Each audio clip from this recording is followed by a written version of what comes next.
नमस्कार दोस्तों, आज हम लोग आपके सामने एक झूमर पेश करने वाले हैं। तो आप इस झूमर का मनोरंजन लीजिएगा। हम इसे शुरू करते हैं। इन दोनों में बताओ कवन पति होए, इन दोनों में बताओ कवन पति होए। के कर हऊ तू राज दुलारी, के कर हऊ तू राज दुलारी। के कर ललनवा तोहार पति होए, इन दोनों में बताओ कवन पति होए, इन दोनों में बताओ कवन पति होए।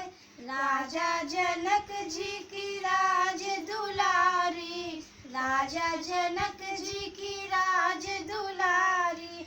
दशरथ ललनवा हमार पति होए, इन दोनों में बताओ कवन पति होए, इन दोनों में बताओ कवन पति होए। कौने सूरतिया के लक्ष्मण देवरा, कौने सूरतिया के लक्ष्मण देवरा।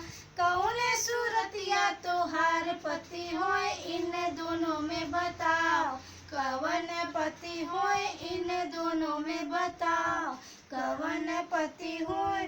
गोरे सूरतिया के लक्ष्मण देवरा, गोरे सूरतिया के लक्ष्मण देवरा। सांवरे सूरतिया हमार पति होए, इन दोनों में बताओ कवन पति होए, इन दोनों में बताओ कवन पति होए, इन दोनों में बताओ कवन पति होए। तो दोस्तों, ये था हमारा झूमर। अगर आपको हमारा वीडियो अच्छा लगा हो तो हमारे वीडियो को सब्सक्राइब, लाइक एंड शेयर जरूर कीजिएगा और बेल आइकन में जाना मत भूलिएगा ताकि हमारे नए वीडियोस के अपडेट्स आप तक पहुंचे। बाय दोस्तों। बाय।